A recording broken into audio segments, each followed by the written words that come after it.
Topic का नाम है emission of electrons. Emission of electrons जो ये टॉपिक है, इसमें मेन तो दो डायग्राम समझने हैं, मेन दो डायग्राम समझने हैं।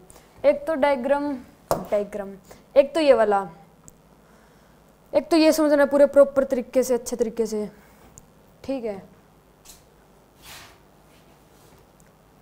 ये समझना है, और जो मतलब इस डायग्राम में जो इन्फॉर्मेशन मिलेगी वो इसके नीचे स्लाइड में है, ये समझनी है। ये दिखने में ऐसा लग रहा है कि जल्दी 2 मिनट में समझ में आ जाएगा, 2 मिनट में समझ में नहीं आने वाला। देखो ये समझनी है, फिर ये सभी इसी डायग्राम की है क्वेश्चन, ठीक है। नेक्स्ट जो डायग्राम समझेंगे वो है ये, इसके बारे में, ठीक है। ये एक जैसे ही है लगभग, ये सब समझना है। सिर्फ 2 ही डायग्राम है, ये 2 डायग्राम अच्छे से समझने हैं। ये दोनों डायग्राम समझ आ गए तो मतलब ये पूरी मॉडर्न फिजिक्स का पार्ट 2 आपको समझ आ जाएगा, ठीक है। तो emission of electrons, emission of electrons, emission of electrons का मतलब होता है इंग्लिश में कहें तो इजेक्शन ऑफ इलेक्ट्रॉन्स, इलेक्ट्रॉन्स का बाहर निकलना। इजेक्शन ऑफ इलेक्ट्रॉन्स मतलब इलेक्ट्रॉन्स का बाहर निकलना, ठीक है। और अगर हिंदी में कहें तो किसी मेटल प्लेट, कोई मेटल प्लेट है, उसमें से इलेक्ट्रॉन का बाहर निकलना, क्या बाहर निकलना क्या कहेंगे हम उसे? Emission of electron. किसी मेटल प्लेट में से इलेक्ट्रॉन का बाहर निकलना क्या कहलाएगा? Emission of electrons. इंग्लिश में कह देंगे इजेक्शन ऑफ इलेक्ट्रॉन्स, ठीक है। मेनली इसके तीन मेथड है, थर्मल इमिशन, फील्ड इमिशन और फोटो इलेक्ट्रिक इमिशन। जो इस बुकलेट में पढ़ेंगे ये डिटेल में ये पढ़ेंगे, सिलेबस में ये बस ये 2 नाम दे रखे हैं कि फील्ड इमिशन क्या होता है और थर्मल इमिशन क्या होता है। इसमें सिर्फ ये इतना पैरा ही अपने सिलेबस में, ये इतना पैराग्राफ ही है बस, इसमें इतना, और ये तो है चलो थोड़ा बहुत, इसमें ये बिल्कुल इतना है, ठीक है। 3 पार्ट पढ़ेंगे और मेन जो पढ़ना है वो क्या पढ़ना है? Photo electric emission. Then definition क्या होती है? When electrons come out from a metallic plate by any physical process then this phenomena is called emission of electrons. वही कि जब इलेक्ट्रॉन किसी मेटेलिक प्लेट में से कोई फिजिकल प्रोसेस से बाहर आए, मेटेलिक प्लेट में से जब इलेक्ट्रॉन बाहर आए उसे क्या कहते हैं? इमिशन ऑफ इलेक्ट्रॉन्स, ठीक है। इसके 3 पार्ट हैं। थर्मल इमिशन, थर्मल इमिशन क्या होता है? एक मेटल की प्लेट ले ली, उसके नीचे टेम्परेचर बढ़ा दिया, मतलब फायर हीट दे दी। मेटल की प्लेट ले ली और उसके नीचे क्या दे दी? उस मेटल की प्लेट को हीट दे दी, बहुत सारी हीट दे दी। जैसे ही हीट देंगे, जब वो हीट बहुत ज़्यादा हो जाएगी तो उसके अंदर जो इलेक्ट्रॉन्स है वो एक्साइट हो जाएंगे। मेटल प्लेट के अंदर जो इलेक्ट्रॉन्स है वो एक्साइट हो जाएंगे। एक्साइट होते ही इलेक्ट्रॉन्स क्या बाहर आने स्टार्ट कर देंगे, इलेक्ट्रॉन्स बाहर आने स्टार्ट कर देंगे। तो सिंपल ये भी बोल सकते हैं कि जब किसी मेटल प्लेट को हीट दे दें, बहुत ज़्यादा अमाउंट में हीट दे दें, तो उस मेटल प्लेट के अंदर जो इलेक्ट्रॉन है वो एक्साइट होना स्टार्ट कर देंगे। एक्साइट होना स्टार्ट किया तो वो मेटल की प्लेट से बाहर आना स्टार्ट कर देंगे, और यही क्या होता है? Emission of electrons. प्रोसेस कौन सी होगी? थर्मल। तो इसे क्या कह देंगे? Thermal emission. डेफिनेशन देखो, पैराग्राफ ये है कि ये मेन तो और कुछ नहीं समझना, इसमें ये समझ आ गया होगा। Heat a body up to a temperature such that the electrons on the surface get sufficient energy to come out of the surface.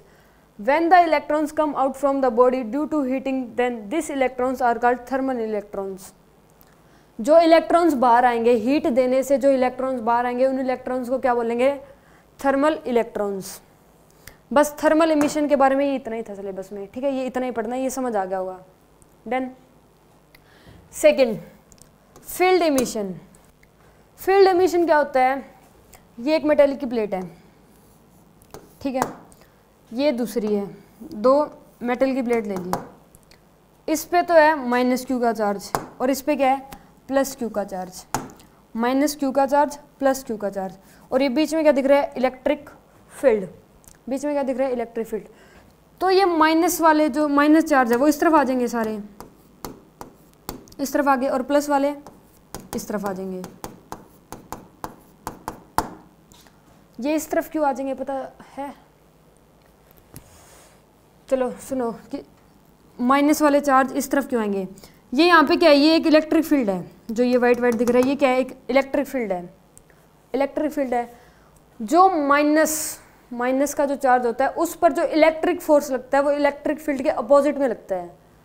Minus का जो चार्ज होता है, माइनस वाला चार्ज होता है, उस पर इलेक्ट्रिक फोर्स लगता है वो इलेक्ट्रिक फील्ड के अपोजिट में लगता है। अब देखो इलेक्ट्रिक फील्ड इधर है, ये इधर है,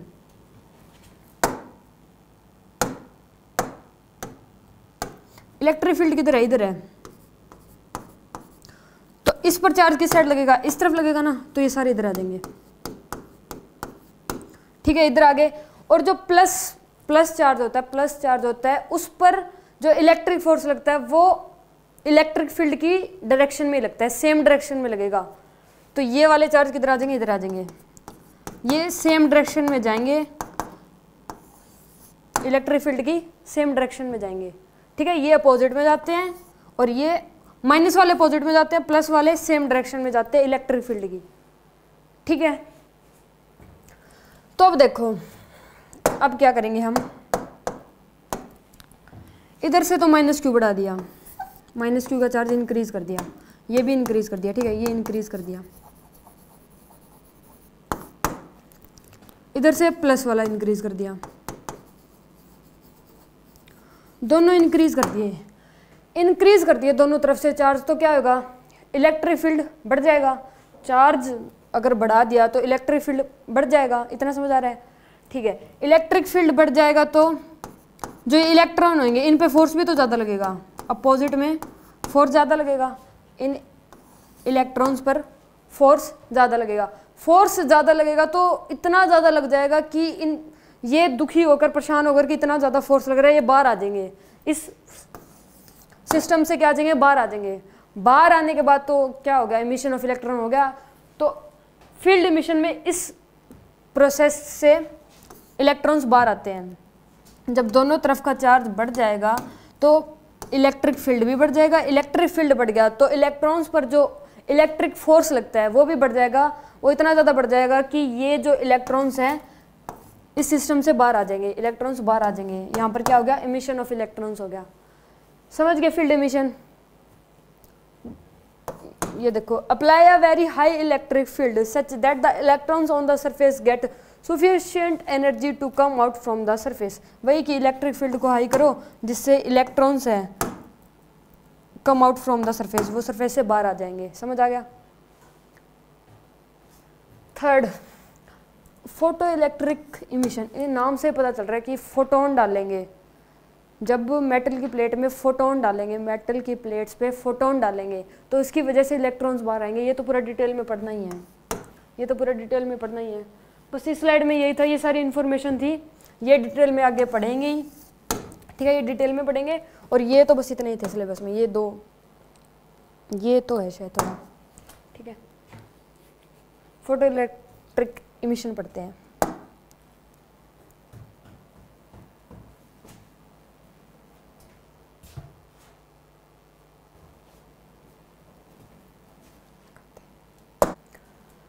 फोटो इलेक्ट्रिक इफेक्ट पढ़ने जा रहे हैं। Photo electric effect, work function क्या होता है? अगर कोई मेटल की प्लेट है, अगर कोई मेटल है या मेटल की प्लेट है तो हर एक मेटल की प्लेट का एक वर्क फंक्शन होता ही होता है। मेटेलिक प्लेट का वर्क फंक्शन होता ही होता है।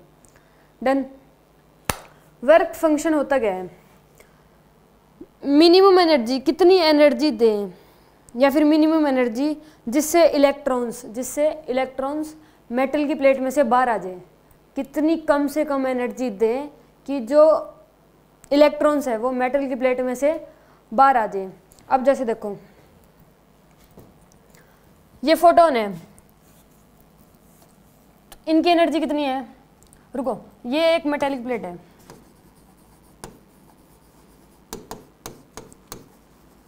ठीक है, ये एक मेटेलिक प्लेट है।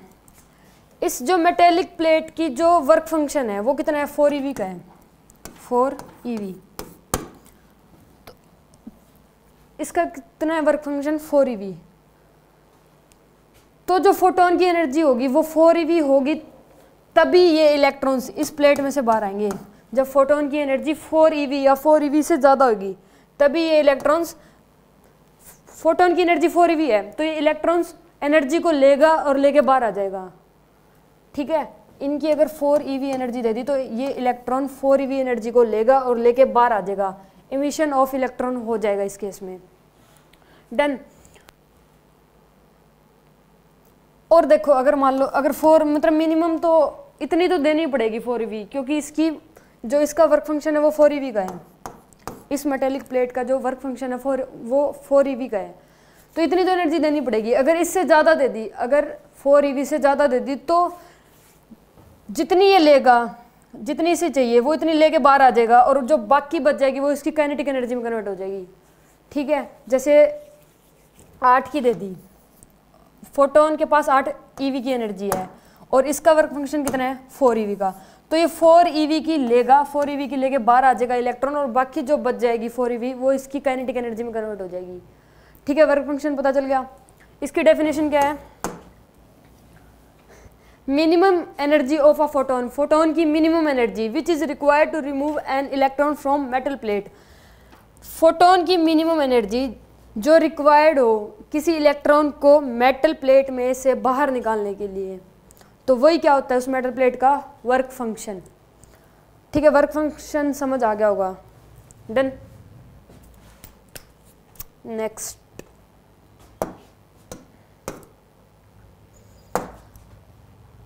अलग अलग मेटल का अलग अलग वर्क फंक्शन होता है, अलग अलग मेटल का अलग अलग वर्क फंक्शन होता है। ठीक है, जैसे देखो कॉपर का 5 है, एल्यूमिनियम का 4 है, सीजियम का 2, सिल्वर का 4.7, जिंक का 4.3, आयरन का 4.7। ये लगभग इतना ही होता है सबका। ठीक है, और ये इंटरनेट पे सर्च कर लेना, चाहे वर्क फंक्शन मिल जाएगा आपको। ठीक है, ये याद नहीं करने होते वैसे, जब एग्ज़ाम में आते हैं ना तो वर्क फंक्शन गिवन होते हैं। अब कॉपर का वर्क फंक्शन 5 है, इसका मतलब क्या हुआ कि कॉपर की प्लेट में जो इलेक्ट्रॉन्स हैं उन पर कितनी एनर्जी के फोटोन डालने पड़ेंगे? 5 eV, 5 है ना इसका वर्क फंक्शन, तो 5 eV के जब 5 eV की एनर्जी के जब फोटोन डालेंगे कॉपर की प्लेट पे तभी उसमें से इलेक्ट्रॉन बाहर आएंगे। कम डालेंगे तो नहीं आएंगे, ज़्यादा आएंगे तो जो एक्स्ट्रा एनर्जी होगी 5 से, जो एक्स्ट्रा एनर्जी होगी वो काइनेटिक एनर्जी में कन्वर्ट हो जाएगी। ठीक है, ऐसे एल्यूमिनियम का अलग है, सीजियम का अलग है, तो ये इतना वर्क फंक्शन, तो ये कम से कम तो फोटोन की एनर्जी होनी चाहिए, कोई भी मेटल ले रहे हो चाहे। डन।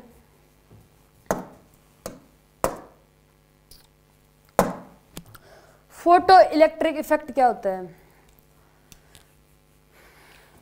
जब किसी फोटोन की एनर्जी किसी मेटल के वर्क फंक्शन के इक्वल हो या फिर उससे ज़्यादा हो, जिससे इलेक्ट्रॉन्स बाहर आ जाए, इसी प्रोसेस को कहते हैं फोटो इलेक्ट्रिक इफेक्ट। और जो इलेक्ट्रॉन्स बाहर आएंगे उन्हें क्या कहेंगे? Photo electrons. डेफिनेशन देख लो, when photon having energy more than or equal to work function are incident on a metallic plate, then electrons are ejected. This phenomena is called photoelectric effect and these electrons are called photoelectrons. ये वही है कि जब photon की energy work function से ज़्यादा दो या वर्क फंक्शन के इक्वल दो, तो जो मेटेलिक प्लेट में से इलेक्ट्रॉन्स बाहर आएंगे, इजेक्ट होंगे, इसी प्रोसेस को क्या बोलेंगे? Photo electric effect. और इन्हीं इलेक्ट्रॉन को क्या बोलेंगे? Photo electrons. जो मेटल की प्लेट में से जो इलेक्ट्रॉन बाहर आ जाएंगे इस प्रोसेस से, फोटो इलेक्ट्रिक इफेक्ट से, तो उन इलेक्ट्रॉन्स को क्या बोलेंगे? Photo electrons. ठीक है, तो फोटो इलेक्ट्रिक इफेक्ट की डेफिनेशन है, ये याद करनी पड़ेगी। ओके,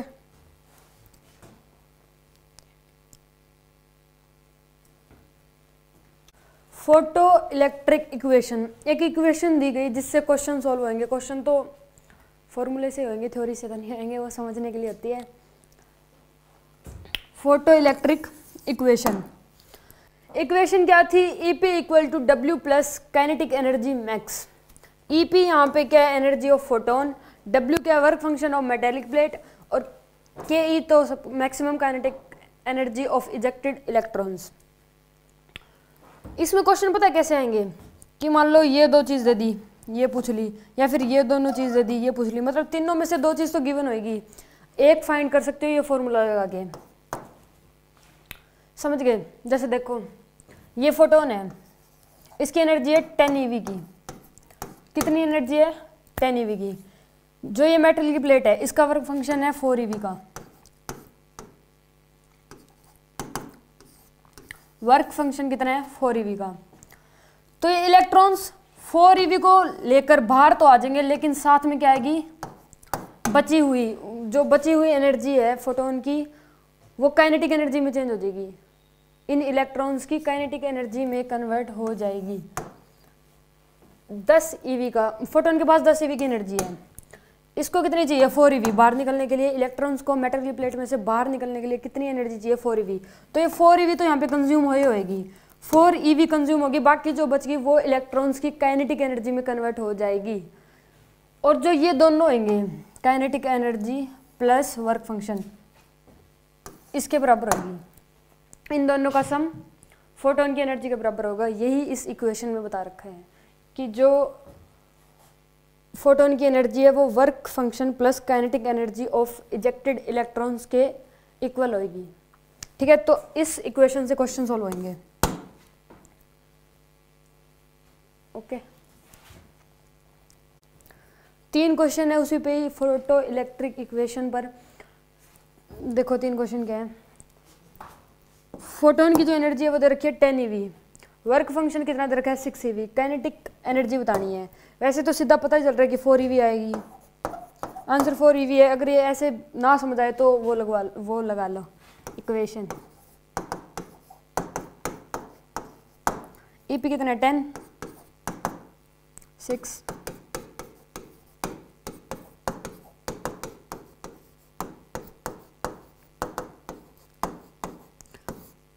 अगर ऐसे सॉल्व ना हो तो ऐसे इक्वेशन लगा कर लो, सॉल्व हो जाएगी। सेकंड क्वेश्चन, सेकंड का आंसर क्या है? 9 EV। ठीक है, हो ही जाएंगे, सिंपल से क्वेश्चन है, देख लो फिर भी इक्वेशन लगा के। वर्क फंक्शन कितना है? 5, काइनेटिक एनर्जी 9, EP निकालनी है 4 होगा। थर्ड क्वेश्चन 5, 12 इक्वल टू में ये तो निकालना था प्लस 7,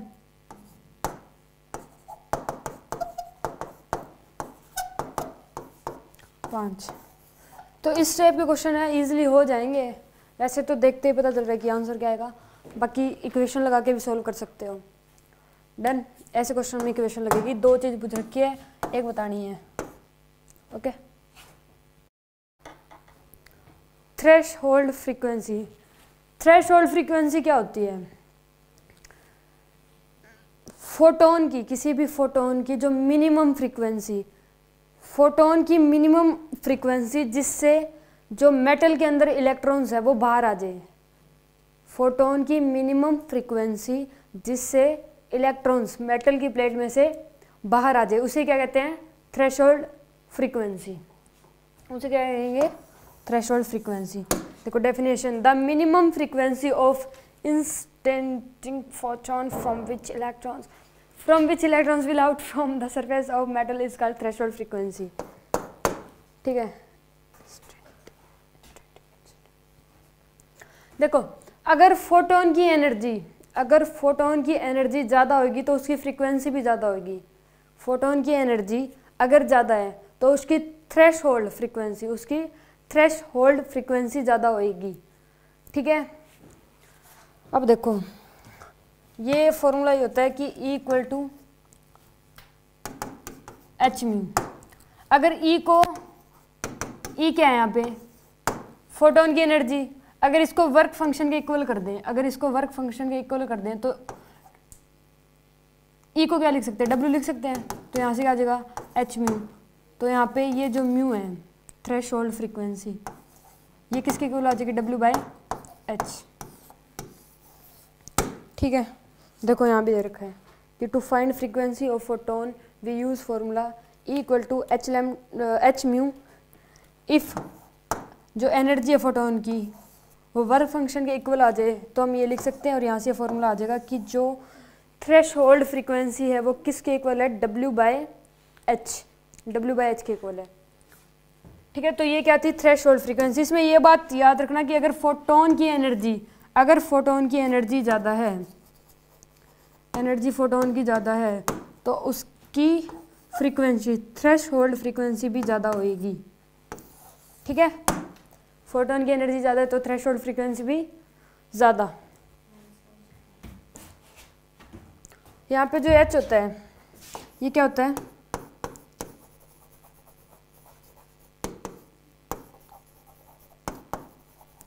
ये प्लैंक्स कांस्टेंट होता है और इसकी वैल्यू कितनी होती है, कट लिखो ये ज़्यादा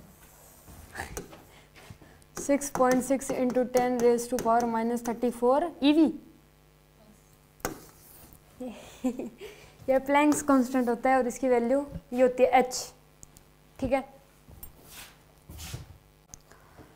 अभी पढ़ा था threshold frequency, threshold frequency. अब पढ़ेंगे threshold wavelength, threshold wavelength.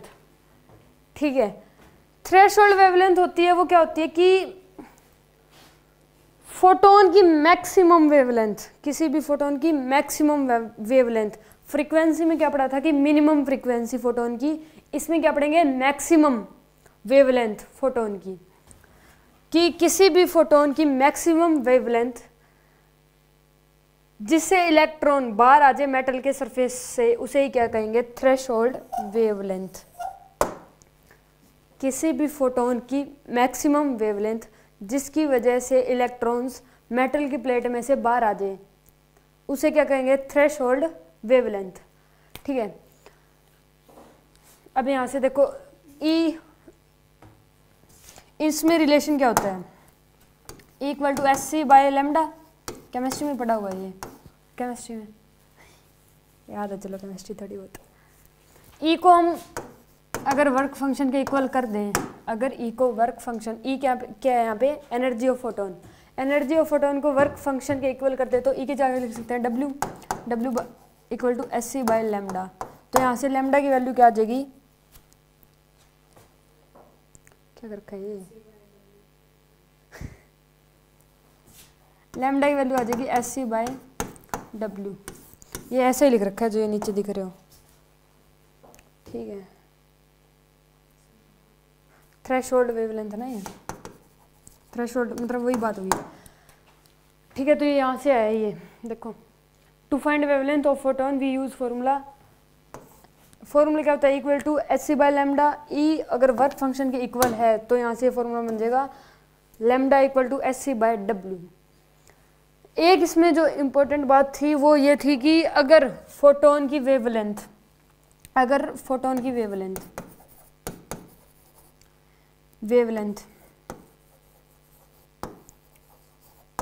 Threshold wavelength अगर रुको, फोटोन की वेवलेंथ नहीं, हाँ फोटोन की वेवलेंथ, अगर फोटोन की वेवलेंथ ज़्यादा है तो थ्रेशोल्ड वेवलेंथ कम होगी। फोटोन की वेवलेंथ अगर ज़्यादा है तो थ्रेशोल्ड वेवलेंथ कम होगी। अगर फोटोन की वेवलेंथ कम है, अगर फोटोन की वेवलेंथ कम है तो थ्रेशोल्ड वेवलेंथ ज़्यादा होगी। इन्वर्सली चलेंगे एक दूसरे के। ठीक है, फ्रीक्वेंसी वाले केस में क्या था, फ्रीक्वेंसी में था कि अगर फोटोन की एनर्जी ज़्यादा है तो उसकी थ्रेशोल्ड फ्रीक्वेंसी भी ज़्यादा है। लेकिन इसमें क्या है कि जो फोटोन की वेवलेंथ ज़्यादा है तो थ्रेशोल्ड वेवलेंथ कम हो जाएगी। ये बात याद रखना। डन। 3 क्वेश्चन है, इसमें तीनों क्वेश्चन में थ्रेशोल्ड वेवलेंथ निकालनी है, threshold frequency, threshold wavelength, threshold frequency. इसमें भी threshold wavelength, frequency, threshold wavelength, threshold frequency. देखो इनमें ना जैसे कॉपर का वर्क फंक्शन गिवन है, एल्यूमिनियम का वर्क फंक्शन गिवन है 4 EV, और सीजियम का भी वर्क फंक्शन क्या है, गिवन है 2eV। तो ऐसे एग्जाम में भी वर्क फंक्शन तो गिवन ही मिलेंगे, ये याद करने की नीड नहीं है, बस फॉर्मूला लगाना है, फॉर्मूला पता होना चाहिए। ठीक है, थ्रेशोल्ड वेवलेंथ पहले निकालते हैं। थ्रेशोल्ड वेवलेंथ कॉपर का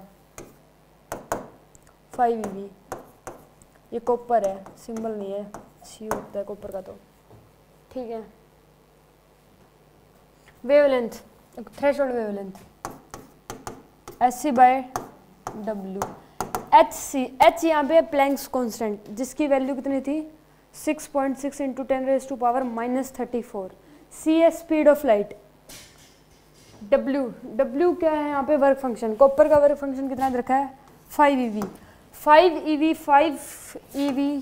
5 को मल्टीप्लाई कर देंगे EV की वैल्यू से। EV की वैल्यू कितनी होती है 1.6 × 10⁻⁻⁻19। यहाँ से थ्रेशोल्ड वेवलेंथ आ जाएगी कॉपर की। ठीक है, second threshold frequency W/H। W वही 5 इंटू मल्टीप्लाई करेंगे EV से 1.6 × 10⁻⁻19 और H 6.6 × 10⁻⁻34।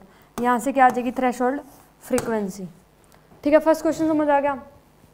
बस फॉर्मूले पता होने चाहिए और थोड़ी बहुत कैलकुलेशन आनी चाहिए, हो जाएंगे क्वेश्चन, टफ नहीं है, बस फॉर्मूले याद करने हैं। वर्क फंक्शन एल्यूमिनियम का कितना है 4eV।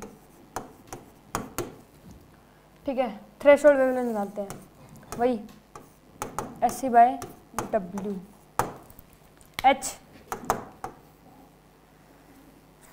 Hc का Sc कांस्टेंट, इनकी वैल्यू फिक्स ही होती है H और C की। ठीक है, तो हर जगह सेम ही लगेगी, वर्क फंक्शन की चेंज होगी।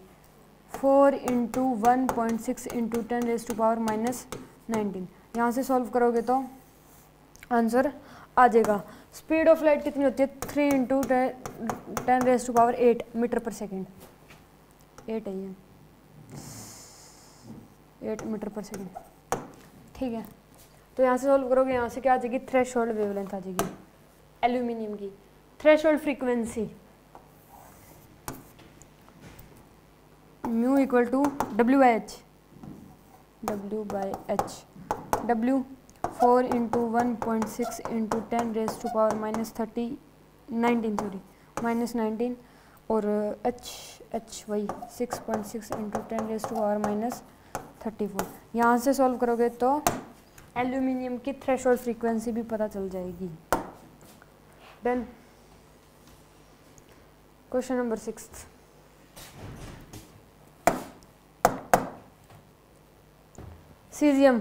सीजियम का वर्क फंक्शन कितना दे रखा है 2eV। सीजियम का work function 2eV। Threshold wavelength Sc/W। H उतना ही, C भी उतना ही, इनकी वैल्यू कांस्टेंट होती है। W 2 × 1.6 × 10⁻⁻19। ठीक है, यहाँ से क्या आ जाएगी threshold wavelength, threshold frequency mu W/H। चाहिए W 2 × 1.6 × 10⁻⁻19 divided by H 6.6 × 10⁻⁻34। Solve calculation आनी चाहिए थोड़ी सी और फॉर्मूले याद होने चाहिए, क्वेश्चन हो जाएंगे। Done question. ये एक ग्राफ है, ग्राफ किस किस के बीच में है, kinetic energy max versus frequency और काइनेटिक एनर्जी के बीच में ग्राफ है। ये ग्राफ समझना है। पहले तो माइंड में आता है कि काइनेटिक एनर्जी किसकी, काइनेटिक एनर्जी और किसकी फ्रीक्वेंसी। तो जो यहाँ पे काइनेटिक एनर्जी है, जो यहाँ पे काइनेटिक एनर्जी है वो होती है जो इलेक्ट्रॉन्स, मेटल की प्लेट में से जो इलेक्ट्रॉन्स बाहर आते हैं उनकी क्या होती है काइनेटिक एनर्जी। यहाँ पर काइनेटिक एनर्जी किसकी है, इलेक्ट्रॉन्स की, जो मेटल की प्लेट में से बाहर आए हैं। देन फ्रीक्वेंसी, ये न्यू ही होता है फ्रीक्वेंसी। ठीक है, ये जो फ्रीक्वेंसी होती है ये फोटोन की होती है, जो ये फोटोन मेटल की प्लेट पर गिरते हैं फ्रीक्वेंसी उनकी होती है। काइनेटिक एनर्जी इलेक्ट्रॉन्स की होती है, फ्रीक्वेंसी फोटोन की होती है। ठीक है, तो अब इन दोनों के बीच में ग्राफ ड्रॉ करेंगे। तो काइनेटिक एनर्जी और फ्रीक्वेंसी के बीच में ग्राफ ऐसा बनता है। देखो यहाँ पे ये कट कर रही है, जहाँ पे ग्राफ कट कर रहा है इसका मतलब यहाँ पे है थ्रेशोल्ड फ्रीक्वेंसी, यहाँ पे क्या है थ्रेशोल्ड फ्रीक्वेंसी है, और यहाँ पे जो काइनेटिक एनर्जी है वो जीरो है। काइनेटिक एनर्जी यहाँ पे जीरो है और थ्रेशोल्ड फ्रीक्वेंसी है, यहाँ पे थ्रेशोल्ड फ्रीक्वेंसी और यहाँ पे काइनेटिक एनर्जी जीरो है। ठीक है, अब देखो, अब जैसे ही काइनेटिक एनर्जी बढ़ रही है, जैसे ही फ्रीक्वेंसी बढ़ रही है, जैसे फ्रीक्वेंसी बढ़ रही है, जैसे फ्रीक्वेंसी बढ़ रही है, नीचे वाला ग्राफ बढ़ रहा है, वैसे ही काइनेटिक एनर्जी बढ़ रही है, वैसे ही काइनेटिक एनर्जी बढ़ रही है ना। तो अगर फ्रीक्वेंसी थ्रेशोल्ड फ्रीक्वेंसी से ज़्यादा दे दें, अगर फ्रीक्वेंसी थ्रेशोल्ड फ्रीक्वेंसी से ज़्यादा दे दी तो इलेक्ट्रॉन्स बाहर निकलेंगे, इलेक्ट्रॉन्स बाहर निकलेंगे, काइनेटिक एनर्जी भी बढ़ जाएगी और इलेक्ट्रॉन्स बाहर निकलेंगे विद काइनेटिक एनर्जी। इलेक्ट्रॉन्स बाहर तो निकले ही निकलेंगे, जैसे फ्रीक्वेंसी बढ़ाएंगे तो काइनेटिक एनर्जी भी बढ़ जाएगी, तो वो किसी ना किसी काइनेटिक एनर्जी के साथ बाहर निकलेंगे। अगर जो फ्रीक्वेंसी है वो थ्रेशोल्ड फ्रीक्वेंसी से कम कर दी तो ग्राफ देखो बन ही नहीं रहा, कोई ग्राफ नहीं है, डॉटेड ग्राफ बन रहा है। तो ऐसा ग्राफ बनेगा ही नहीं। अगर थ्रेशोल्ड फ्रीक्वेंसी थ्रेशोल्ड फ्रीक्वेंसी से कम दे दी तो इलेक्ट्रॉन्स बाहर निकलेंगे नहीं, ग्राफ बन ही नहीं रहा। तो जो प्रॉपर्टीज पड़ी थी थ्रेशोल्ड फ्रीक्वेंसी में वो सब मैच कर रही है, तो इसका मतलब ये ग्राफ ठीक है। समझ गए? ग्राफ ऐसे है कि देखो, दोबारा से देख लो एक बार, जहाँ पर ग्राफ कट कर रहा है उसका मतलब वहाँ पे क्या है थ्रेशोल्ड फ्रीक्वेंसी, वहाँ पे क्या है थ्रेशोल्ड फ्रीक्वेंसी, और यहाँ पे क्या होगी जो काइनेटिक एनर्जी होगी, काइनेटिक एनर्जी क्या होगी जीरो, काइनेटिक एनर्जी जीरो। जैसे ही फ्रीक्वेंसी बढ़ेगी, जैसे ही फ्रीक्वेंसी बढ़ेगी काइनेटिक एनर्जी भी बढ़ रही है, काइनेटिक एनर्जी भी बढ़ रही है। अगर फ्रीक्वेंसी ज़्यादा करेंगे तो काइनेटिक एनर्जी बढ़ेगी, लेकिन अगर थ्रेशोल्ड फ्रीक्वेंसी से फ्रीक्वेंसी कम होएगी फोटोन की तो ग्राफ बनेगा ही नहीं, डॉटेड ग्राफ बनेगा ही नहीं, मतलब जो इलेक्ट्रॉन्स है वो बाहर निकलेंगे ही नहीं। ये सेम वही बात है कि अगर फ्रीक्वेंसी थ्रेशोल्ड फ्रीक्वेंसी से ज़्यादा दे दी तो इलेक्ट्रॉन्स बाहर निकलेंगे, अगर थ्रेशोल्ड फ्रीक्वेंसी से फ्रीक्वेंसी कम दी है तो इलेक्ट्रॉन्स बाहर नहीं निकलेंगे, इसलिए ग्राफ भी नहीं बन रहा। ग्राफ समझ आ गया? ठीक है, ये था काइनेटिक एनर्जी वर्सेस न्यू का ग्राफ, फ्रीक्वेंसी। सेकंड क्या है, ये एक और ग्राफ है, ये किसके बीच में है, kinetic energy versus lambda graph. Lambda मतलब wavelength, kinetic energy versus lambda मतलब वेवलेंथ के बीच का ग्राफ। अब यहाँ पे सेम वही कि लैम्डा क्या चीज़ है, किस चीज़ का लैम्डा, किस चीज़ की वेवलेंथ, और काइनेटिक एनर्जी तो सेम उन्हीं इलेक्ट्रॉन्स की होगी, इन इलेक्ट्रॉन्स की। तो यहाँ पे क्या है काइनेटिक एनर्जी। इलेक्ट्रॉन्स कौन से हैं, जो मेटल की प्लेट में से बाहर आए हैं, फोटोन डालने पर जब मेटल की प्लेट में से जो इलेक्ट्रॉन बाहर आएंगे उनकी तो काइनेटिक एनर्जी है यहाँ पे इस ग्राफ में। ठीक है, ये काइनेटिक एनर्जी किसकी है, जो इलेक्ट्रॉन्स बाहर आए हैं। ठीक है, और वेवलेंथ मतलब लैम्डा, वेवलेंथ किसकी है, फोटोन की वेवलेंथ है यहाँ पे। तो इसमें क्या कह रखा है कि देखो ये यहाँ पे कट कर रही है, ये ग्राफ यहाँ पे कट कर रहा है, तो मतलब यहाँ पे थ्रेशोल्ड वेवलेंथ है, यहाँ पे थ्रेशोल्ड वेवलेंथ है, और यहाँ पे काइनेटिक एनर्जी कितनी है, जीरो। काइनेटिक एनर्जी कितनी है यहाँ पे, जहाँ पे कट कर रहा है ग्राफ, यहाँ पे वेवलेंथ है जो वो थ्रेशोल्ड वेवलेंथ है, और काइनेटिक एनर्जी कितनी है, जीरो। अब देखो अगर वेवलेंथ थ्रेशोल्ड वेवलेंथ से कम दे दी तो इलेक्ट्रॉन्स बाहर आएंगे ही आएंगे। अगर वेवलेंथ थ्रेशोल्ड वेवलेंथ से ज़्यादा है तो इलेक्ट्रॉन्स बाहर नहीं आएंगे, अगर वेवलेंथ थ्रेशोल्ड वेवलेंथ से कम है तो पक्का आएंगे। देखो अगर कम है, ये वेवलेंथ कम है तो इलेक्ट्रॉन्स बाहर आएंगे। देखो काइनेटिक एनर्जी है इसके पास, ये काइनेटिक एनर्जी है, काइनेटिक एनर्जी है मतलब इलेक्ट्रॉन्स बाहर आएंगे, किसी काइनेटिक एनर्जी के साथ इलेक्ट्रॉन्स बाहर आएंगे। वेवलेंथ कम है, काइनेटिक एनर्जी बढ़ती जा रही है। अगर बिल्कुल वेवलेंथ कम कर दी तो काइनेटिक एनर्जी बहुत ज़्यादा हो जाएगी, तो इलेक्ट्रॉन्स बाहर आएंगे, वो भी बहुत ज़्यादा काइनेटिक एनर्जी के साथ।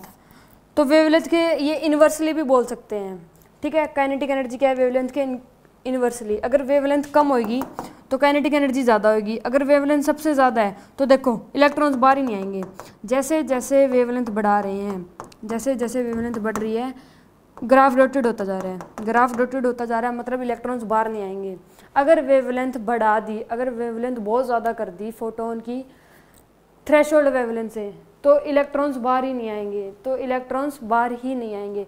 और वेवलेंथ थ्रेशोल्ड वेवलेंथ से कम है या फिर थ्रेशोल्ड वेवलेंथ ही है तो इलेक्ट्रॉन्स बाहर आएंगे, तो इलेक्ट्रॉन्स पक्का बाहर आएंगे, ठीक है। ये दो ग्राफ थे, एक तो था काइनेटिक एनर्जी वर्सेस लैम्डा के बीच में, और एक था काइनेटिक एनर्जी वर्सेस न्यू के बीच में, फ्रीक्वेंसी के बीच में। उसमें क्या था कि अगर फ्रीक्वेंसी को बढ़ाएंगे तो इलेक्ट्रॉन्स बाहर निकलेंगे किसी ना किसी काइनेटिक एनर्जी के साथ। अगर फ्रीक्वेंसी को बढ़ा दिया तो इलेक्ट्रॉन्स बाहर निकलेंगे किसी ना किसी एनर्जी के साथ। इसमें उल्टा है, अगर वेवलेंथ को बढ़ा दिया तो इलेक्ट्रॉन्स बाहर नहीं निकलेंगे। अगर थ्रेशोल्ड वेवलेंथ से ज़्यादा वेवलेंथ बढ़ा दी तो इलेक्ट्रॉन्स बाहर नहीं निकलेंगे, अगर कम है तो पक्का निकलेंगे, तो पक्का निकलेंगे, ठीक है। तो ये दो ग्राफ थे जो ये समझने थे, समझ गए होंगे। इंटेंसिटी का मतलब ब्राइटनेस भी कह लो, चाहे ब्राइटनेस मतलब होता नहीं है, मतलब चाहे कह लो समझने के लिए। जैसे मान लो एक ये कोई प्लेट है, ये एक सोर्स ऑफ लाइट है, ये प्लेट है। जब ये डी डिस्टेंस पे है तो इस जो इंटेंसिटी होगी या फिर ब्राइटनेस होगी वो ज़्यादा होगी, जितना पास होएगा उतनी ही ज़्यादा होगी। और जैसे जैसे ये प्लेट दूर लेके जाएंगे 2D पे लेके, तो इंटेंसिटी कम होती जाएगी। जैसे मान लो कोई क्या कहते हैं उसे, लाइट है, कोई ट्यूबलाइट सी है, मतलब बल्ब कहते हैं ना, बल्ब है, वो बिल्कुल यहाँ पे लेके आ रखे हैं हम, बिल्कुल फेस के सामने। तो सोर्स ऑफ लाइट क्या लगेगी, ब्राइटनेस हमें क्या लगेगी, ज़्यादा लगेगी, बहुत ज़्यादा ब्राइटनेस ज़्यादा लगेगी। जैसे दूर लेके जाएंगे ब्राइटनेस कम, और दूर लेके गए ब्राइटनेस कम, और दूर लेके गए ब्राइटनेस कम। तो ये इंटेंसिटी होती है कि इंटेंसिटी जितना सोर्स ऑफ लाइट से दूर जाएंगे उतनी कम होती जाएगी, ठीक है। इंटेंसिटी वो होती है कि जितना सोर्स ऑफ लाइट से हम दूर जाएंगे इंटेंसिटी उतनी ही कम होती जाएगी, जितना पास होएंगे उतनी ही इंटेंसिटी ज़्यादा होगी। अब यहाँ से एक्सपेरिमेंट करके ये पता लगाया गया कि जो इंटेंसिटी है वो डी स्क्वायर के डायरेक्टली इन्वर्सली प्रोपोर्शनल है। इंटेंसिटी डी स्क्वायर के इन्वर्सली प्रोपोर्शनल है। मतलब जैसे मान लो ये यहाँ पे 2D पे हो गया, ये डी 2D पे है, ये प्लेट है, ये 2D पे है, तो इसकी जो इंटेंसिटी है वो कितनी हो जाएगी 1/4, क्योंकि डी के स्क्वायर के है ना, तो इंटेंसिटी कितनी हो जाएगी 1/4। 2D पे इतनी हो जाएगी, 3D पे कितनी होगी, 3 का स्क्वायर 9, तो 1/9, इंटेंसिटी कितनी हो जाएगी 1/9, ठीक है। तो इंटेंसिटी क्या होती है, इन्वर्सली डी स्क्वायर के, ठीक है। हम 2D पे गए तो इंटेंसिटी कितनी हो जाएगी 1/4, क्योंकि डी का स्क्वायर करेंगे, है ना। तो इंटेंसिटी डी स्क्वायर के इन्वर्सली प्रोपोर्शनल होती है। फोटोसेल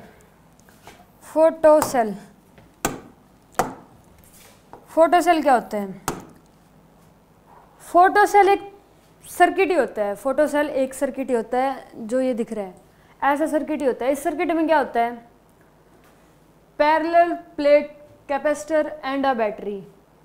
जब एक सर्किट में पैरेलल प्लेट कैपेसिटर मतलब दो प्लेटें जो पैरेलल है, और एक बैटरी हो, और फिर एक वो लूप बना ले, ये लूप ही बन रहा है एक, और वो एक लूप बना ले। जब एक सर्किट में parallel plate capacitor and a battery हो तो वो क्या एक लूप बन जाएगा, और उसी लूप को क्या बोलेंगे, फोटोसेल। इसी सर्किट या फिर लूप को क्या बोलेंगे, फोटोसेल। या फिर सिंपल कह सकते हो कि दो प्लेट को एक बैटरी के साथ जोड़ दे और फिर वो एक सर्किट बन जाए, तो उसे ही क्या बोलेंगे, photocell. Photocell is a circuit which consist of a parallel plate capacitor and a battery. तो वही क्या होता है, फोटो सेल। ये 3D में, ये इसकी प्लेटें 3D में दिख रही है, और ये क्या है 2D में। दोनों है एक ही, पर ये 3D में है, ये 2D में और ये 3D में। तो फोटो सेल समझ आ गया होगा। Done. Photo current, photo current क्या होता है ये समझना है। पहले तो करंट क्या होता है, करंट क्या होता है, फ्लो ऑफ चार्ज। जहाँ पे फ्लो ऑफ चार्ज हो रहा है उसका मतलब वहाँ पे क्या है, करंट। वहाँ पे क्या है, करंट। फोटो करंट समझते हैं क्या होता है। ये एक फोटो सेल है, ये क्या है, फोटो सेल। इसमें 2 प्लेट लगी हुई है जो एक बैटरी से जुड़ी हुई है, और एक ये लूप बन रहा है, तो इसे क्या बोलेंगे, फोटो सेल। ये क्या है, एक फोटो सेल। हम इस मेटल की प्लेट पे फोटोन डाल रहे हैं, 100 फोटोन डाले, मान लो क्या डाले, 100 फोटोन। जब मेटल की प्लेट पे फोटोन डालेंगे तो यहाँ पे क्या होगा, फोटो इलेक्ट्रिक इफेक्ट। क्या होगा यहाँ पे, फोटो इलेक्ट्रिक इफेक्ट। तो जैसे ये फोटोन डालेंगे तो इलेक्ट्रॉन क्या करना शुरू कर देंगे, बाहर आना स्टार्ट कर देंगे, इलेक्ट्रॉन बाहर आना स्टार्ट कर देंगे। तो जैसे मान लो 100 फोटोन डाले तो 100 इलेक्ट्रॉन बाहर आएंगे, ज़्यादा तो आएंगे नहीं। जितने फोटोन डालते हैं उतने ही इलेक्ट्रॉन बाहर आते हैं। एक फोटोन एक इलेक्ट्रॉन को लेके, एक फोटोन एक इलेक्ट्रॉन को ही बाहर निकाल सकता है, ठीक है। इलेक्ट्रॉन बाहर आए आगे, तो कुछ इलेक्ट्रॉन तो इधर जाएंगे, 100 इलेक्ट्रॉन बाहर आए, कुछ इधर जाएंगे, कुछ इधर जाएंगे, कुछ सामने भी जाएंगे। जैसे मान लो 100 इलेक्ट्रॉन बाहर निकले हैं, 100 इलेक्ट्रॉन बाहर निकले हैं, तो 40 तो सामने जाएंगे, ठीक है। ऐसा नहीं है कि पूरे 100 के 100 इधर उधर चले जाएंगे, 40 तो इधर जाएंगे। 40 इधर गए तो यहाँ पे क्या, नेगेटिव चार्ज बढ़ गया, नेगेटिव चार्ज बढ़ गया। पॉजिटिव चार्ज था वो क्या हो गया, डिक्रीज हो गया, और नेगेटिव चार्ज बढ़ गया। नेगेटिव चार्ज बढ़ गया तो जो ये बैटरी है, ये इधर प्लस है इधर माइनस है, ये माइनस के साथ जुड़ी है, ये प्लस के साथ जुड़ी है। तो ये बैटरी पॉजिटिव चार्ज इस प्लेट के पास लेके जाएगी ताकि जो चार्ज है वो मेंटेन रहे, ताकि करंट मेंटेन रहे। ये बैटरी क्या करेगी, पॉजिटिव चार्ज को इस प्लेट तक लेके जाएगी, फ्लो करवाएगी चार्ज का। क्या करवाएगी, फ्लो। जैसे यहाँ पे पॉजिटिव चार्ज बढ़ जाएगा, क्योंकि नेगेटिव चार्ज आ गया था, नेगेटिव चार्ज आ गया था मतलब जो ये पॉजिटिव चार्ज था ये डिक्रीज हो गया था, नेगेटिव चार्ज बहुत ज़्यादा हो गया था और पॉजिटिव चार्ज डिक्रीज हो गया था। अब मेंटेन करने के लिए पॉजिटिव चार्ज को बढ़ाना पड़ेगा, करंट को मेंटेन करने के लिए पॉजिटिव चार्ज को बढ़ाना पड़ेगा। तो ये कौन बढ़ाएगी, बैटरी। बैटरी क्या करवा रही है, फ्लो ऑफ चार्ज। बैटरी क्या कर रही है, flow of charge. Flow of charge ही क्या होता है, करंट। बस इस फोटोन की वजह से, बस इस प्रोसेस को क्या बोल देंगे, फोटो करंट। क्या बोल देंगे इस प्रोसेस को, फोटो करंट, ठीक है। फ्लो ऑफ चार्ज बैटरी करवा रही है और इसी प्रोसेस को क्या बोल देंगे, फोटो करंट। दोबारा से सुन लो, ये एक फोटो सेल है, हम फोटोन डाल रहे हैं। जैसे ही फोटोन डालेंगे इलेक्ट्रॉन्स इस प्लेट में से बाहर आएंगे, कुछ इलेक्ट्रॉन यहाँ पे चले जाएंगे, कुछ इलेक्ट्रॉन यहाँ पे जाएंगे, तो जो पॉजिटिव चार्ज है ये डिक्रीज हो जाएगा, पॉजिटिव चार्ज डिक्रीज हो जाएगा। बैटरी का काम होता है चार्ज को मेंटेन रखना, करंट को मेंटेन रखना। तो ये पॉजिटिव चार्ज इस प्लेट के पास फ्लो करवाएगी, चार्ज क्या करवाएगी, फ्लो करवाएगी, ताकि जो करंट है या फिर चार्ज है मेंटेन रहे। तो फ्लो ऑफ चार्ज हो रहा है, फ्लो ऑफ चार्ज क्या होता है, करंट। और इस प्रोसेस को क्या बोल देंगे, फोटो करंट। डेफिनेशन क्या है, in a photo cell if potential difference across metal plates decrease due to photo electric effect then battery supply a current in the circuit to maintain potential difference across plates equal to voltage across itself. This current is called photo current. इसी current को क्या बोल देंगे, photo current,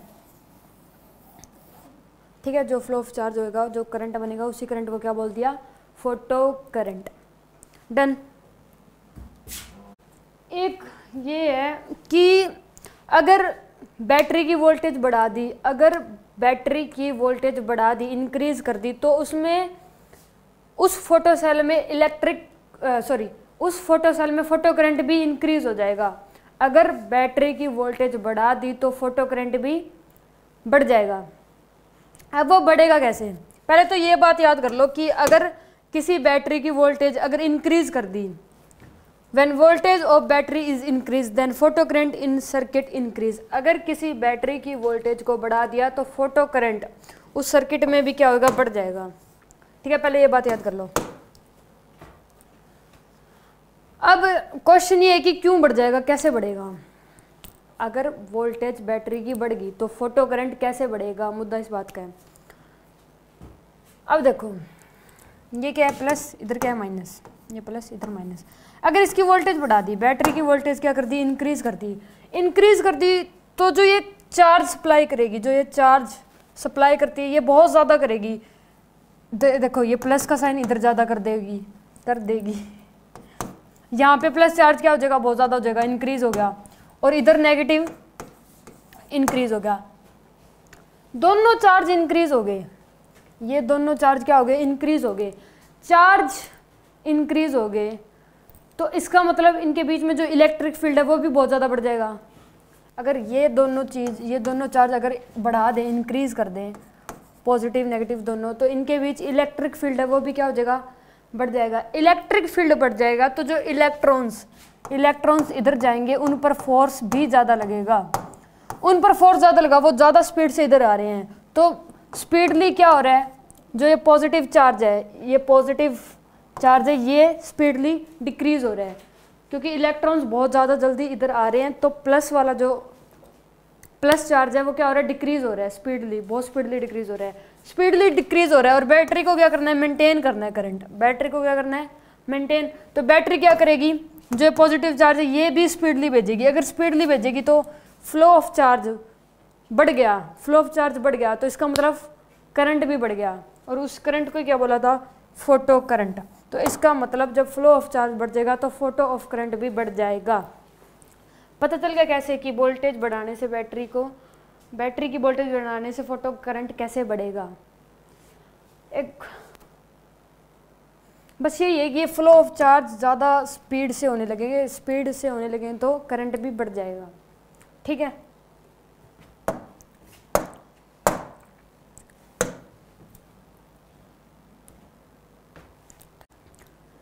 saturation current क्या होता है, ये जानने से पहले एक बात तो ये कि जो फोटो करंट होता है, जो बढ़ता है, इंक्रीज होता है फोटो करंट, वो एक लिमिट तक इंक्रीज होता है, वो एक लिमिट तक ही बढ़ता है। मतलब ऐसा नहीं कि वो बढ़ता ही जाएगा। चाहे वोल्टेज ऐसे तो बैटरी की वोल्टेज बढ़ाते रहें और फोटो करंट बढ़ता जाएगा, लेकिन ऐसा नहीं होता, वो एक लिमिट तक ही बढ़ता है। ऐसा क्यों, पहले तो ये बात याद कर लो कि maximum value of photo current is called saturation current. जो मैक्सिमम वैल्यू हैगी, जहाँ पर फोटो करंट मतलब इतना ही बढ़ेगा, इस वैल्यू तक ही बढ़ेगा, उससे ही क्या बोलते हैं, सैचुरेशन करंट। जो लिमिट हो जाती है कि फोटो करंट के बढ़ने की लिमिट बस इतनी थी, मैक्सिमम वैल्यू, उसे क्या बोलेंगे, सैचुरेशन करंट। अब ये एक लिमिट तक ही क्यों बढ़ता है, क्वेश्चन ये है कि ये एक लिमिट तक ही क्यों बढ़ता है। तो इसका आंसर है कि जैसे मान लो हमने कितने फोटोन डाले थे, 100 फोटोन डाले। इधर क्या किया, इधर इलेक्ट्रॉन कितने पहुंचे थे, 40 पहुंचे थे। बैटरी की वोल्टेज बढ़ा दी, और स्पीड से मतलब और ज़्यादा पहुंचे। 100 डाले थे, अब मान लो 60 पहुंच गए। ठीक है, 60 पहुंच गए। अब और ज़्यादा फोटो करंट बढ़ गया, तो जैसे मान लो 100 के 100 ही पहुंच गए, 100 के 100 ही इधर पहुंच गए, मतलब इलेक्ट्रिक फील्ड स्ट्रॉन्ग हो गया, और ये 100 के 100 ही इधर इलेक्ट्रॉन्स ले गया। अब 100 ही फोटोन डाले तो 100 ही इलेक्ट्रॉन निकलेंगे, 200 कहाँ से निकल जाएंगे, जब फोटोन ही 100 डाले हैं, एक फोटोन एक इलेक्ट्रॉन निकालेगा। तो मैक्सिमम वैल्यू कितनी हुई इसकी, 100 ही हुई, कि 100 इलेक्ट्रॉन ही बाहर निकल सकते हैं, मैक्सिमम तो निकल ही नहीं सकते। और कहाँ से लाओगे, जब फोटोन ही 100 है तो इलेक्ट्रॉन भी 100 ही निकलेंगे, चाहे फोटो करंट कितना, चाहे वोल्टेज बैटरी की कितना ही बढ़ा लो, चाहे करंट की स्पीड बढ़ा लो, फोटोन 100 डालेंगे तो इलेक्ट्रॉन्स 100 ही निकलेंगे। तो इसकी मैक्सिमम वैल्यू कितनी होगी, कि 100 ही होगी। ठीक है, तो और इसे क्या बोलेंगे, सैचुरेशन करंट। एक फोटोन एक ही इलेक्ट्रॉन लेके जा सकता है। ठीक है, तो यहाँ पे सिर्फ मैक्सिमम वैल्यू क्या होगी, 100 ही होगी, 100 से ज़्यादा नहीं लेके जा सकते। जब फोटोन और डालेंगे तो इलेक्ट्रॉन और जा सकते हैं, अदरवाइज नहीं जाएंगे। ठीक है, तो ये करंट कौन सा हो जाएगा, सैचुरेशन करंट, की maximum value of photo current is called saturation current. Photo current की मैक्सिमम वैल्यू ही क्या कहलाती है, सैचुरेशन करंट। डन। एक ये इंफॉर्मेशन दे रखी है कि when intensity of incident light is increase then photo current increase. अगर फोटोन की इंटेंसिटी बढ़ा दें, नंबर ऑफ फोटोन्स बढ़ा दें, इसका मतलब है नंबर ऑफ फोटोन्स बढ़ा दें, तो इसका मतलब है कि फोटो करंट भी बढ़ जाएगा। ठीक है, इंटेंसिटी अगर फोटोन की बढ़ा दी, तो फोटो करंट भी इंक्रीज हो जाएगा। ये बात याद कर लो पहले कि फोटो करंट इंक्रीज हो जाएगा अगर फोटोन की इंटेंसिटी बढ़ा दी तो। ठीक है, अब ये इंक्रीज होएगा कैसे? देखो, फोटोन की इंटेंसिटी, नंबर ऑफ फोटोन्स बढ़ गए तो इलेक्ट्रॉन्स भी ज़्यादा ही बाहर निकलेंगे। नंबर ऑफ फोटोन्स हमने बढ़ा दिए तो इलेक्ट्रॉन्स भी ज़्यादा बाहर निकलेंगे। तो यहाँ पे ज़्यादा इलेक्ट्रॉन्स पहुँचेंगे तो ये डिक्रीज हो जाएगा। ज़्यादा इलेक्ट्रॉन्स पहुँचेंगे तो पॉजिटिव वाला, नेगेटिव चार्ज ज़्यादा पहुँचेगा तो पॉजिटिव वाला डिक्रीज हो जाएगा, और इस डिक्रीज हो जाएगा तो इसे मेंटेन करने के लिए बैटरी को ज़्यादा फोटो करंट चलाना पड़ेगा, ज़्यादा चार्ज भेजने पड़ेंगे, जिससे फोटो करंट भी ज़्यादा चलेगा। समझ गए? बैटरी क्या करेगी? ज़्यादा चार्ज को फ्लो करवाएगी। ज़्यादा चार्ज का फ्लो होएगा तो मतलब फोटो करंट भी इंक्रीज हो जाएगा। डन। ठीक है, इसमें यही था कि when intensity of incident light is increase then photo current increase. Photon की इंटेंसिटी बढ़ा देंगे तो फोटो करंट भी बढ़ जाएगा। सेम से ये सारे। ये एक और इंफॉर्मेशन है कि when frequency of incident light is increase then no effect on value of photo current. Frequency बढ़ा दे फोटोन की फ्रीक्वेंसी बढ़ा दी तो कोई इफेक्ट नहीं पड़ेगा फोटो करंट पर। फ्रीक्वेंसी का मतलब यहाँ पे एनर्जी है। फ्रीक्वेंसी का मतलब यहाँ पे एनर्जी है। नंबर ऑफ फोटोन्स बढ़ा दे तो इफेक्ट पड़ेगा तो फोटो करंट बढ़ जाएगा। लेकिन अगर फोटोन की एनर्जी बढ़ा रहे हो तो उससे कोई इफेक्ट नहीं पड़ेगा, क्योंकि चाहे एनर्जी, एक फोटोन एक ही इलेक्ट्रॉन निकालेगा। तो नंबर ऑफ फोटोन बढ़ा रहे हो तो फोटो करंट इंक्रीज होएगा, अदरवाइज एनर्जी बढ़ा रहे हो तो कोई इफेक्ट नहीं पड़ेगा, करंट सेम ही चलेगा। No effect. ठीक है, no effect on value of photo current, कोई इफेक्ट नहीं पड़ेगा।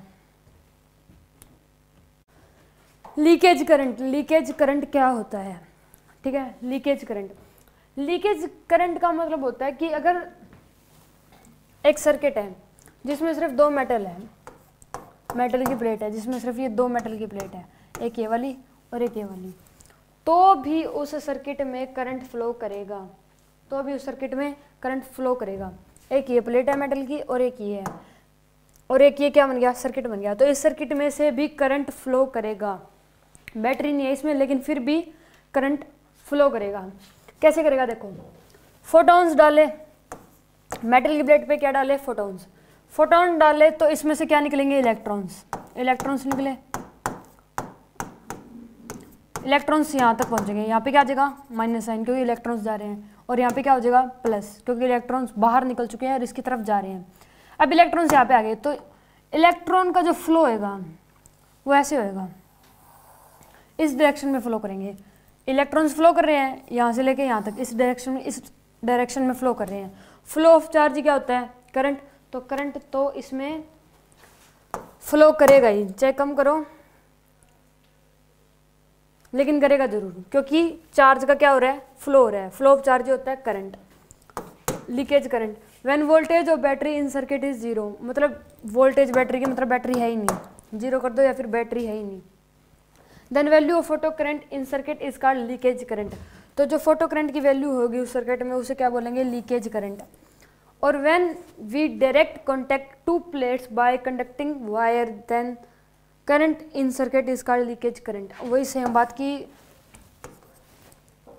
दो प्लेट को जोड़ दो किसी वायर से और इसमें से जो करंट फ्लो करेगा वही क्या होगा? Leakage current. बात वही है, बस फ्लो करेगा क्योंकि चार्ज फ्लो कर रहे हैं, इलेक्ट्रॉन्स फ्लो कर रहे हैं, ऐसे फ्लो कर रहे हैं इलेक्ट्रॉन्स, तो इसमें चार्ज भी प्रोड्यूस होएगा। कह दिया तो कह दिया।